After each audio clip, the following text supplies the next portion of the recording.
और चलिए बात महाकुंभ की। करोड़ों की भीड़ जब प्रयागराज के संगम क्षेत्र पर स्नान पर्व पर जुटेगी तो उसकी सुरक्षा का अहम जिम्मेदारी पुलिस पर ही होगा। इस बार कुंभ मेले में पुलिस सुरक्षा के लिहाज से एंटी ड्रोन सिस्टम का इस्तेमाल कर रही है, जो कि ऐसे अवांछित ड्रोन पर नजर रखेगी जो बिना परमिशन के मेला क्षेत्र में उड़ाए जाएंगे। रिपोर्ट दिखाते हैं आपको।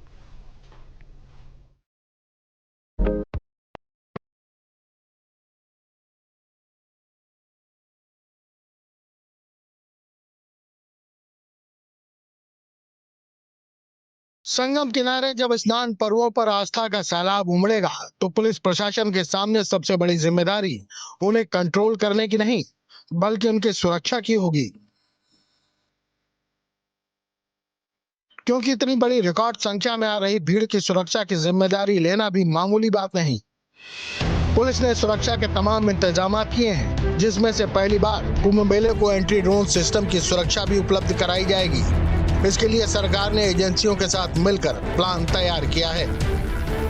कुंभ मेला 2025 की शुरुआत से पहले एंटी ड्रोन सिस्टम का डेमो किया जा रहा है, ट्रायल किया जा रहा है। आप देखें तो यहाँ पर एक ड्रोन है, आपको तमाम जो यहाँ पर एंटी ड्रोन सिस्टम से जुड़े इक्विपमेंट्स हैं वो दिखाई देंगे। यहाँ पर एक ड्रोन आपको उड़ता हुआ दिखाई देगा। इसके अलावा यहाँ पर और ड्रोन के अलावा और तमाम सिस्टम है। यहाँ पर आप देखेंगे तो ये जैमर जो है, जैमर यहाँ पर रखा हुआ है, जैमर है। इसके अलावा अगर हम बात करें तो इधर एंटी ड्रोन जो सिस्टम है उसके इक्विपमेंट्स हैं और तमाम चीज़ें हैं। तो तमाम जो ड्रोन कोई जो अवांछित एक तरह से कह सकते हैं कोई एक्टिविटी होती है ड्रोन के ज़रिए, तो उसको कंट्रोल करने के लिए ये पूरी व्यवस्था कुंभ मेला 2025 में की जा रही है। और प्रयास ये होगा कि किसी तरह का कोई अवांछित ड्रोन क्या कह सकते हैं कि कोई अटैक या कोई इस तरह की स्थिति ना पैदा हो जिससे कुछ अप्रिय घटना घटे। और इस लिहाज से यहाँ पर ये जो तमाम सिस्टम है उसको यहाँ पर दिखाया जा रहा है, डेमो किया जा रहा है। हमारे साथ अनिल जी हैं जो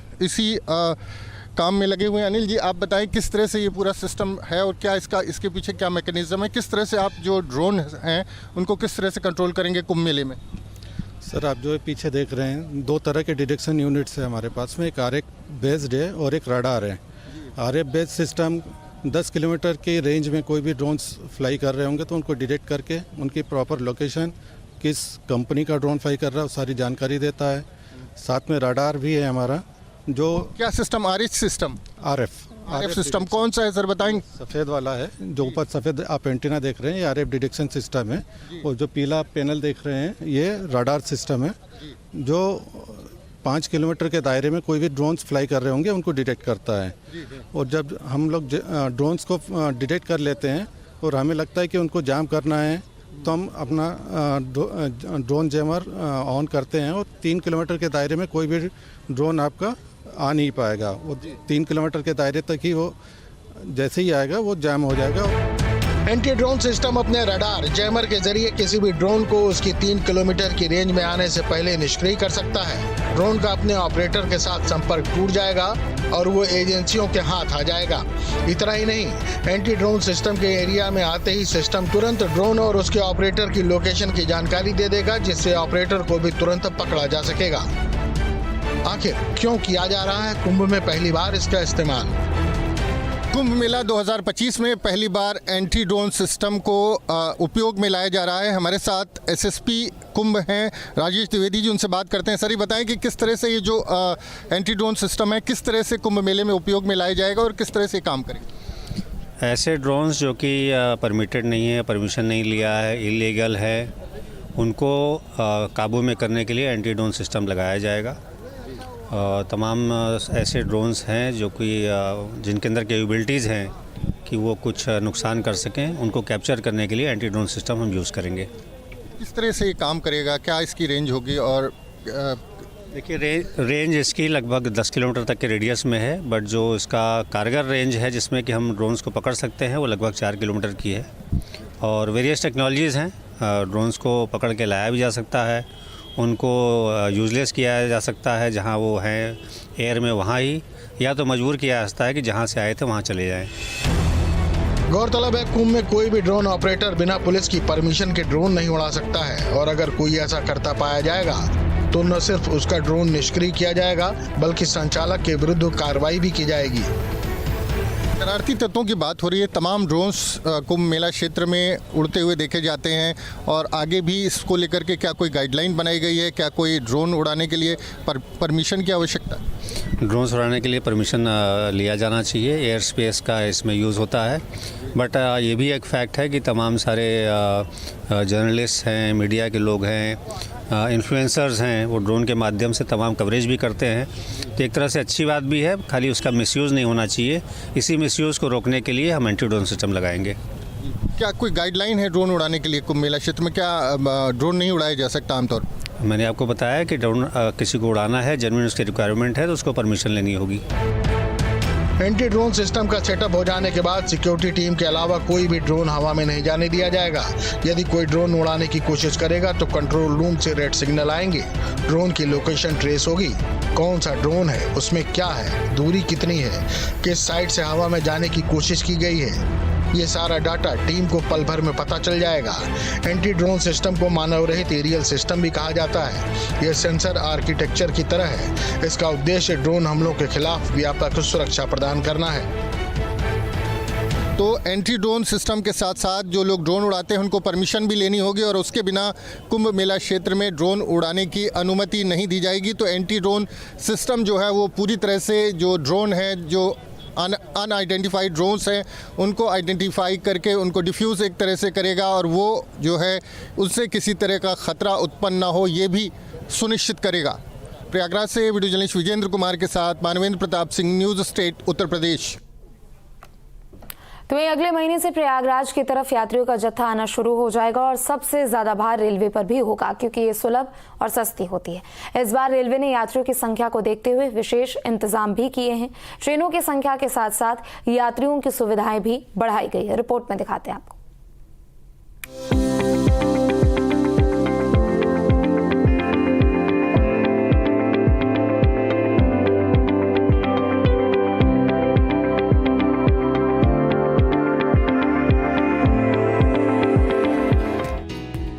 महाकुंभ 2025 में आने वाले 45 करोड़ से अधिक श्रद्धालु और पर्यटक जब इस महापर्व के लिए प्रयागराज की धरती पर आएंगे तो उनके लिए सबसे सुलभ साधन रेल ही होगी।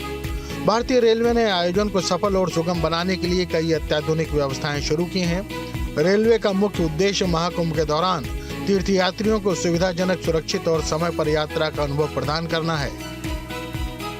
आधुनिक कंट्रोल रूम में सीसीटीवी कैमरे के जरिए प्रमुख स्टेशनों के भीड़ प्रबंधन पर नजर रखी जाएगी। यात्री सुविधाओं को बढ़ाने के लिए 933 करोड़ रुपए की राशि आवंटित की गई है। इसके अलावा 3,700 करोड़ रुपए की लागत से रेलवे ट्रैक को दोगुना करने की परियोजना शुरू की गई है।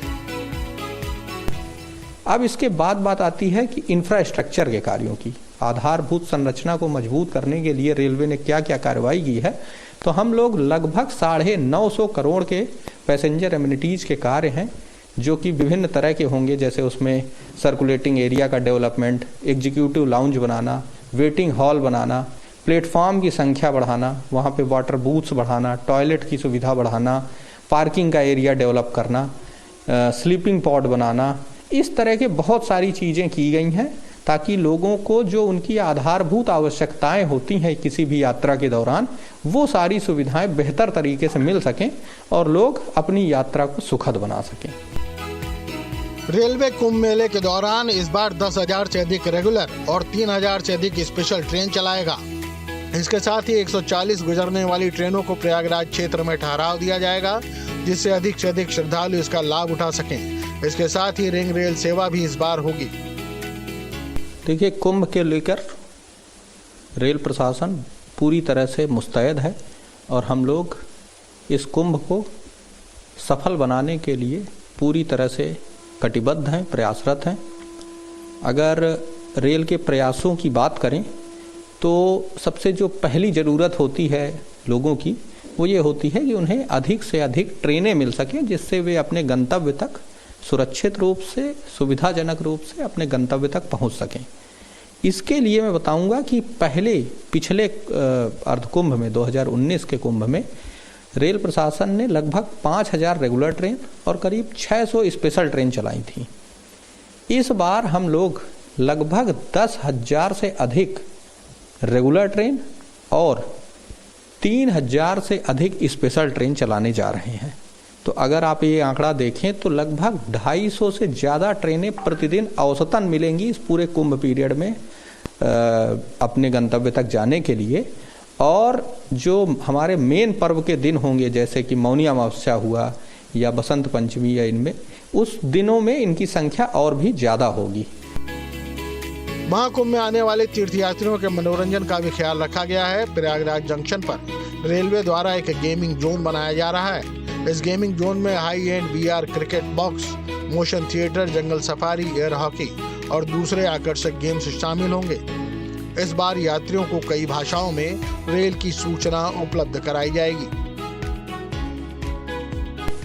अब एक और चीज है जो मैं जरूर आपको बताना चाहूँगा कि ये सारी सुविधाएं या सारा जो भी हम ट्रेन के बारे में जानकारी दे रहे हैं वो लोगों तक कैसे पहुँचे, ये भी बहुत ज़रूरी है।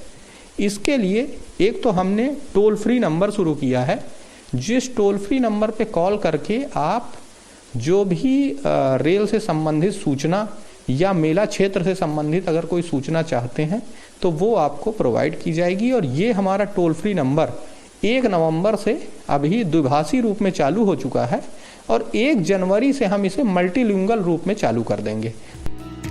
प्रयागराज शहर के अंदर कुल 10 रेलवे स्टेशन हैं। Prayagraj junction, Prayagraj शिवकी, Prayagraj Rambagh, Prayagraj Sangam, Prayag junction, Naini junction, Subedarganj, भमरौली, Jhunsi और दारागंज। फिलहाल दारागंज स्टेशन को बंद किया गया है। प्रत्येक स्टेशन को अपने क्षेत्र के यात्रियों की सुविधाओं के लिए तैयार किया जा रहा है। महाकुंभ 2025 के लिए रेलवे की ये तैयारियां न केवल श्रद्धालुओं की यात्रा को सुविधाजनक बनाएंगी बल्कि महाकुंभ की गरिमा को भी बनाए रखेंगी। तो वही प्रयागराज में इस कुंभ के दौरान सिर्फ कुंभ मेला क्षेत्र ही नहीं बल्कि पूरे प्रयागराज के दर्शनीय और धार्मिक स्थलों को संवारा जा रहा है ताकि श्रद्धालु यहाँ भी आए और हमारी संस्कृति से परिचित हो सके। इसी प्रयागराज में भी भगवान राम और निषाद राज की मित्रता दुनिया भर में प्रसिद्ध हुई थी और इसीलिए प्रयागराज के श्रृंगवेरपुर में बन रहा है निषाद राज पार्क, जिसका लोकार्पण 13 दिसंबर को प्रधानमंत्री मोदी करेंगे। देखिए।